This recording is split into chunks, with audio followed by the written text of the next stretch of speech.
आप देख रहे हैं यूट्यूब चैनल मैथ मतलब मस्ती। इस चैनल पर आज करंट अफेयर्स का एक टॉपिक देखेंगे। यह करंट अफेयर्स का आज का सेट नंबर 3 होगा। इस वीडियो को पहले तक सेट नंबर 1 और 2 कंप्लीट किया जा चुका है। आप वो दोनों वीडियो को जाकर के इसके प्लेलिस्ट में देख सकते हैं। तो यह जो करंट अफेयर्स का मॉडल प्रैक्टिस सेट है, यह मिक्स्ड क्वेश्चन है और यह जो है मुख्य रूप से बिहार एसएससी को ध्यान में रख के तैयार करवाया जा रहा है। ऐसे वर्तमान समय में होने वाले जितना भी कंपटीशन लेवल का एग्जाम है, उन सारे एग्जामों के लिए करंट अफेयर जो है बहुत इंपॉर्टेंट होगा।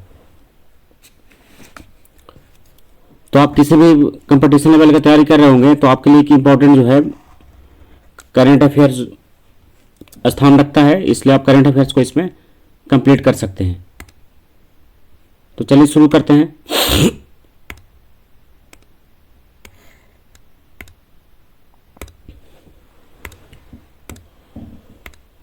तो चलिए आज का देखते हैं पहला प्रश्न। तो यह प्रश्न जो है मॉडल सेट 3 का है और लगातार आप इसमें बने रहने के लिए चैनल को सब्सक्राइब कर सकते हैं ताकि इसका सारा वीडियो जो आप तक पहुंचता रहे और आपका जो करंट अफेयर्स का पोर्शन है वो मजबूत होता रहे, जिससे आपके एग्जाम के लिए बड़ा सुविधाजनक हो।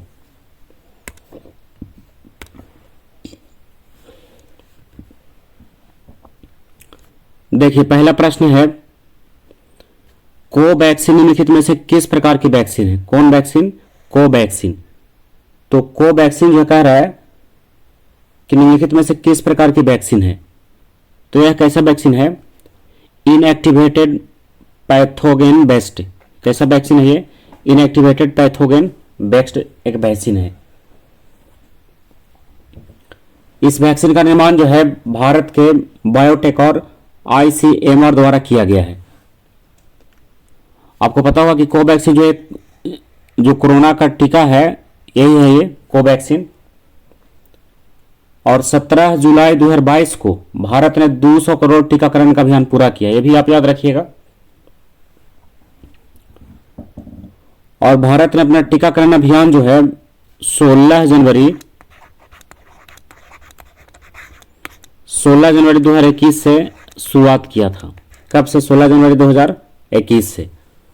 और 17 जुलाई 2022 होते होते 200 करोड़ लोगों को टीकाकरण दिया जा चुका है।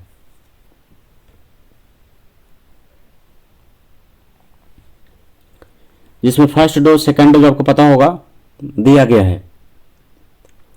और 16 मार्च को राष्ट्रीय टीकाकरण दिवस भी मनाया जाता है, यह भी ध्यान रखिएगा। और केंद्र सरकार के बजट में यह चर्चा था कि 2023-24 में बताया गया है कि 102 करोड़ लोगों को 220 करोड़ को भी टीकाकरण किया गया है, यानी 102 करोड़ लोगों तक पहुंचा गया है, लेकिन टीकाकरण कितना किया गया है? 220 करोड़। तो ये 4-5 को आंकड़ा जो है इससे जुड़ा हुआ बहुत इंपॉर्टेंट है, आप उसको ध्यान में रख सकते हैं ताकि एग्जाम में अगर इससे भी रिलेटेड प्रश्न आए तो आप उसको बड़े आसानी से सोल्व कर सकें। अब आइए क्वेश्चन नंबर 2 में। क्वेश्चन नंबर 2 है, कह रहा है कि मिस वर्ल्ड 2023 का 71वां संस्करण का आयोजन भारत के किस शहर में किया जाएगा? तो यह तो आयोजन हो गया। तो ये आयोजन कहाँ हुआ था? तो यह हुआ था श्रीनगर में। कहाँ? श्रीनगर में इसका आयोजन किया गया था। अब चलिए क्वेश्चन नंबर 3 में। क्वेश्चन नंबर 3 है, राष्ट्रीय न्यायिक विज्ञान विश्वविद्यालय NFSU का पहला विदेशी परिसर किस शहर में स्थापित किया गया है? तो कहाँ स्थापित किया गया है? तो युगांडा यानी जिंजा में। कहाँ? युगांडा यानी जिंजा में। इसका उद्घाटन जो है विदेश मंत्री एस जयशंकर द्वारा किया गया था और यह फोरेंसिक क्षेत्र में अध्ययन के लिए एक बहुत अच्छा विश्वविद्यालय है फोरेंसिक क्षेत्रों के लिए।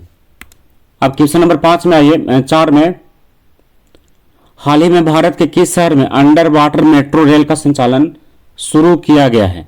अंडर वाटर मेट्रो रेल का संचालन जो है भारत के किस शहर में शुरू किया गया था? कहां शुरू किया गया है? कोलकाता में। कहां? कोलकाता में। यह परियोजना जो है हुगली नदी के नीचे बनाया गया है। कहां बनाया गया है? हुगली नदी के नीचे। अब क्वेश्चन नंबर 5 में ये कह रहा है कि 9वां आईसीसी महिला T20 क्रिकेट विश्व कप का आयोजन किस देश में किया जाएगा? तो ये कहां किया जाएगा? तो ये किया जाएगा बांग्लादेश में। कहां? बांग्लादेश में। और ये कब होगा? तो ये होगा 2024 में। कब होगा? 2024 में। अब आते हैं क्वेश्चन नंबर 6 में, निम्नलिखित में से किस मंत्रालय द्वारा ई सारास ऐप लॉन्च किया गया है? ई सारास ऐप। तो ई सारास ऐप किसने लॉन्च किया है? तो ग्रामीण विकास मंत्रालय ने। किसने? ग्रामीण विकास मंत्रालय ने ई सारास ऐप लॉन्च किया है। और इसका मुख्य उद्देश्य जो है स्वयं सहायता समूह की महिलाओं द्वारा बनाए गए उत्पादों को ई कॉमर्स से जोड़ना है। इसका उद्देश्य क्या? कि जो स्वयं सहायता महिलाओं द्वारा, स्वयं सहायता समूह की महिलाओं द्वारा जो भी छोटा मोटा उत्पाद बनाया जा रहा है उसको ई कॉमर्स से जोड़ देने का इसका लक्ष्य जो है। अगला, निम्नलिखित में से किस मेट्रो द्वारा कार्बन लाइट मेट्रो ट्रेवल नामक पहल की शुरुआत की गई है? तो किस मेट्रो द्वारा किया गया है? तो इसका ऑप्शन में आइए, तो इसका सही उत्तर है कौन सा मेट्रो? तो दिल्ली मेट्रो। कौन सा मेट्रो? दिल्ली मेट्रो। तो ऑप्शन नंबर ए सही है। कौन सा metro? Delhi metro. Question number 8 है, निम्नलिखित में से किसको बायजूस का ब्रांड एम्बेसडर बनाया गया है? बायजूस, आप नाम जरूर सुने होंगे, बायजूस। तो बायजूस का ब्रांड एम्बेसडर किसे बनाया गया है? तो लियोनेल मेसी को। किसको? लियोनेल मेसी को बायजूस का ब्रांड एम्बेसडर बनाया गया है। लियोनेल मेसी क्या है? ये फुटबॉल के खिलाड़ी हैं, लियोनेल मेसी। और इस चैनल पर ब्रांड एम्बेसडर से संबंधित एक अलग से वीडियो बनाया गया है टॉपिक वाइज, तो आप जाकर के उससे भी जुड़ सकते हैं और उसको पूरा याद कर सकते हैं ताकि इस टाइप के प्रश्न जो है आपसे नहीं छूटे। क्वेश्चन नंबर 9 है, बिहार के किस महिला को स्वच्छ सुजल शक्ति सम्मान 2023 मिला है? स्वच्छ सुजल शक्ति सम्मान 2023 किसे दिया गया है? तो दिया गया है बबीता गुप्ता को। किसको? बबीता गुप्ता को मिला है। कौन सा पुरस्कार? सम्मान स्वच्छ सुजल शक्ति सम्मान 2023, बबीता गुप्ता। अब आइए क्वेश्चन नंबर 10 में, वर्ष 2023 में जारी राज्य ऊर्जा दक्षता सूचकांक 2021-22 में निम्नलिखित में से कौन सा राज्य फ्रंट रनर श्रेणी में शामिल नहीं है? तो कौन राज्य शामिल नहीं है? तो इसका सही उत्तर है महाराष्ट्र। महाराष्ट्र इसमें शामिल नहीं है फ्रंट रनर श्रेणी में।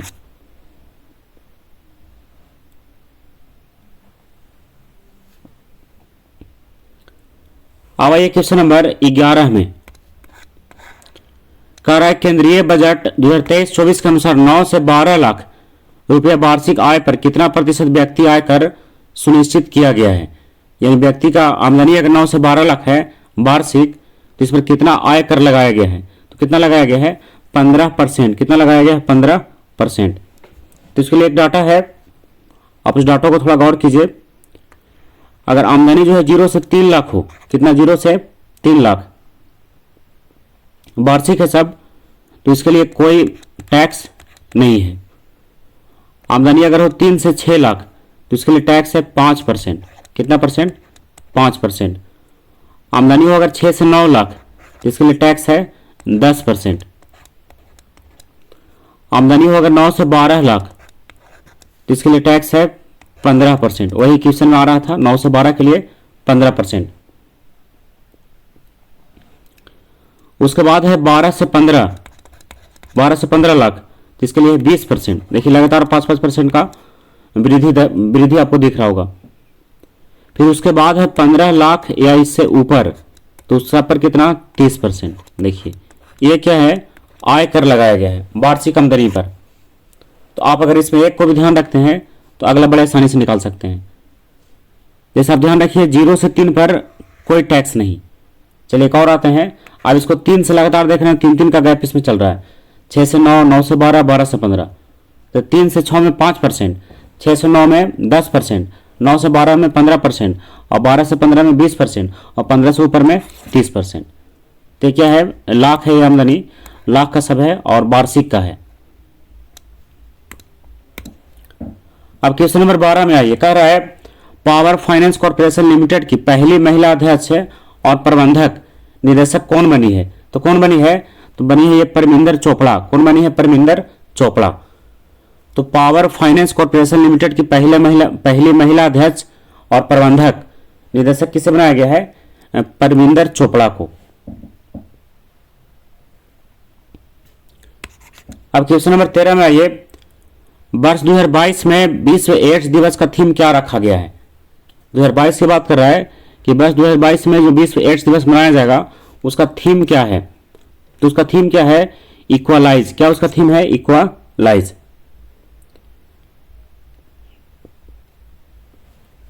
और ये जो विश्व एड्स दिवस कब मनाया जाता है? 1 दिसंबर को। कब? 1 दिसंबर को। और एड्स का पूर्ण रूप भी आप जरूर ध्यान रखिएगा, ये भी कई बार एग्जाम में पूछा गया है। Acquired immune deficiency syndrome, acquired immune deficiency syndrome AIDS का। और एड्स एक बीमारी जो है विषाणु से होने वाला है। कैसा है? विषाणु से होने वाला एक बीमारी है एड्स। अब क्वेश्चन नंबर 14 में आइए, देखिए 14 का प्रश्न है,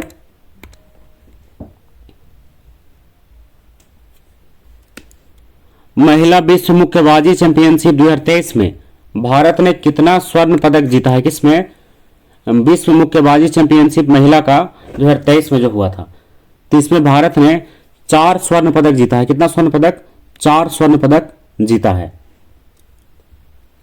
और ये जो महिला विश्व कप मुक्केबाजी चैंपियनशिप 2023 में हुआ, यह 13वां संस्करण था। कैवा संस्करण था? 13वां। इसका आयोजन जो है नई दिल्ली में किया गया था, यानी भारत में किया गया था। कहाँ? नई दिल्ली में। तो भारत ने इसने केवल 4 गोल्ड मेडल जीता है। तो नीतू घनघास ने 48 किलोग्राम भार वर्ग में 1 स्वर्ण पदक जीता, और स्वीटी बुरा ने 81 किलोग्राम भार में स्वर्ण पदक जीता, और लवलीना बोरगोहेन ने 75 किलोग्राम भार में स्वर्ण पदक जीता है। तो ये क्या है? स्वर्ण पदक की संख्या टोटल 4 है। अब आइए क्वेश्चन नंबर 15 में, निम्नलिखित कथनों पर विचार कीजिए। तो आप देखिए विचार करने के बाद इसमें क्या है, पूछा है कौन सा इसमें सही है और कौन सा इसमें गलत है। तो अगर पहला ऑप्शन देखा जाए तो पहला क्या है इसमें? पहला है इंटरनेशनल बिग कैट अलायंस को गृह मंत्री अमित शाह द्वारा लॉन्च किया गया है। किसको? इंटरनेशनल बिग कैट अलायंस को किसके द्वारा लॉन्च किया गया है? गृह मंत्री अमित शाह द्वारा इसका लॉन्च किया गया है। तो ये इसमें क्या है? ऑप्शन के अनुसार गलत हो रहा है, यानी ये क्या है? इसमें गलत है। अमित शाह द्वारा इसका लॉन्च नहीं किया गया है। इसका लॉन्च किसने किया है? मोदी ने किया है, प्रधानमंत्री मोदी ने। तो पहला वाला तो गलत हो गया। अब दूसरे में आइए, इंटरनेशनल बिग कैट अलायंस विश्व के 8 बड़े कैट्स के लिए बनाया गया है। तो ये भी क्या है? ये भी इसमें गलत है। तो ऑप्शन नंबर 1 भी गलत है, ऑप्शन नंबर 2 भी गलत है। तो इससे संबंधित और जानकारी आप ले लीजिए। देखिए, इंटरनेशनल बिग कैट अलायंस को प्रधानमंत्री नरेंद्र मोदी ने लॉन्च किया है। ये तो हो गया लॉन्च करने वाला। और उसके बाद है कि कर्नाटक के मैसूर में जो टाइगर के लिए 50 साल पूरा होने के मौके पर इस अलायंस की शुरुआत हुआ है। कर्नाटक के मैसूर में जो प्रोजेक्ट टाइगर का चल रहा था उसको 50 वर्ष पूरा हो गया, उसी मौके पर इस अलायंस की शुरुआत किया गया है। चलिए अब आगे बढ़ते हैं। इंटरनेशनल बिग कैट्स अलायंस जो है विश्व के 7 बड़े कैट्स के लिए शुरू किया गया है। यहां पर क्या कह रहा था? 8 बड़े कैट्स के लिए। कितने बड़े कैट्स के लिए? 8 बड़े कैट्स के लिए। लेकिन इसका सही उत्तर होगा 7 बड़े कैट्स के लिए इसका शुरुआत किया गया है। अब 7 बड़े कैट्स कौन कौन है? देखिए, तो इसमें कैट्स का ही प्रजाति है, जैसे बाघ, शेर, तेंदुआ, हिम तेंदुआ, पहाड़ी बिलाव, जैगुआर और चीता। तो यही 8 बड़े कैट्स हैं जिसके लिए इस एलायंस की शुरुआत किया गया है। अब आइए क्वेश्चन नंबर 16 में। अच्छा, इसका प्रश्न में ऑप्शन कौन सा होगा? तो ना तो एक सही है ना तो 2 सही है, इसलिए ऑप्शन नंबर डी इसका सही है। 1 और 2 में से कोई सही नहीं है। अब आते हैं क्वेश्चन नंबर 16 में। तो 16 का प्रश्न है कि हालिया दिनों में भारत में दुग्ध और दुग्ध उत्पादों के 2 ब्रांडों अमूल तथा नंदिनी के बीच विवाद उत्पन्न होने नंदिनी किस राज्य का प्रमुख दुग्ध ब्रांड है? देखिए, कह रहा है कि हाल ही में क्या हुआ है कि भारत का जो दुग्ध का उत्पादन करने वाला जो ब्रांड है, दूध बेचने वाला बड़ा ब्रांड, प्रमुख ब्रांड, एक अमूल है और एक नंदिनी है। इसके बीच विवाद उत्पन्न हुआ। तो विवाद उत्पन्न जो हुआ तो कह रहा है कि नंदिनी जो है किस राज्य का यह ब्रांड है? नंदिनी किस राज्य का ब्रांड है? तो नंदिनी किस राज्य का है? तो यह है कर्नाटक का। कहाँ का है नंदिनी? कर्नाटक का एक मुख्य दूध उत्पादक ब्रांड है। और अमूल जो है Gujarat cooperative milk marketing federation का प्रसिद्ध ब्रांड है। कौन? अमूल। कहाँ का? गुजरात का। तो Gujarat cooperative milk marketing federation का मुख्य ब्रांड कौन है? अमूल है। ये तो गुजरात का हो गया। और नंदिनी कहाँ का हो गया? कर्नाटक का हो गया। अमूल के आउटलेट कर्नाटक के कुछ शहरों में खोले जाने पर कर्नाटक के दूध उत्पादकों द्वारा भारी विरोध किया गया। तो यही विरोध इसमें हुआ था, लेकिन यहाँ पर तो विरोध से लेना देना नहीं है। बस कह रहा है कि नंदिनी कहाँ का है? तो ये कहाँ का है? कर्नाटक का है। और अगर पूछा जाए अमूल कहाँ का है तो ये कहाँ का है? ये गुजरात का है। कहाँ का? गुजरात का। और दोनों क्या है? प्रसिद्ध ब्रांड है। अमूल के नाम से भी आप भी चर्चित होंगे, नंदिनी के नाम से हो या नहीं, लेकिन अमूल का ब्रांड जो है बहुत दूर तक फैला हुआ है। तो आज के वीडियो में हम लोग क्वेश्चन नंबर 1 से लेकर के 16 तक और सेट नंबर 3 को कंप्लीट किए हैं। और आपको पता होगा कि सेट में बहुत कम प्रश्न को लिया जा रहा है, क्योंकि इसमें टोटल 40 सेट है और धीरे धीरे करके आपको पूर्ण रूप से इसको याद करवाया जा रहा है। तो 40 सेट है तो 3 सेट हो गया, अभी 37 सेट इसका और बच रहा है। तो बस आपका क्लियर ये कब होगा? जब इसको पूर्ण रूप से आप याद करके और अपने माइंड में इसको सेट करके रखिएगा, ताकि एग्जाम में इससे फायदा हो सके। और वर्तमान समय में इस चैनल पर बिहार एसएससी से रिलेटेड प्रत्येक टॉपिक का तैयारी करवाया जा रहा है, जिसमें जीके का, जीएस का, मैथ का, रीजनिंग का और जीके जी इसमें और शामिल कर लीजिए करेंट अफेयर का। तो ये जो चारों पांचों टॉपिक है, इस सारे टॉपिक को इस चैनल पर लगातार तैयार करवाया जा रहा है। तो आप जाकर के इस चैनल से जुड़ सकते हैं और जुड़ने के लिए आप इसको सब्सक्राइब कर लीजिए, ताकि क्या है कि आपका तैयारी जो है अधूरा किसी क्षेत्र में न रहे और आपका एग्जाम जो है पूर्ण रूप से सफल हो सके। तो इसमें जो मैथ और रीजनिंग का वीडियो है, उस वीडियो का लिंक जो है हम इसी वीडियो के डिस्क्रिप्शन बॉक्स में दे देंगे। आप वहां से जा करके और प्रत्येक वीडियो को देख करके अपना तैयारी जो है और आगे बढ़ा सकते हैं। तो चलिए आज का वीडियो यहीं समाप्त करते हैं। आज का सेट नंबर 3 हो गया, अगला होगा सेट नंबर 4। तब तक के लिए बाय।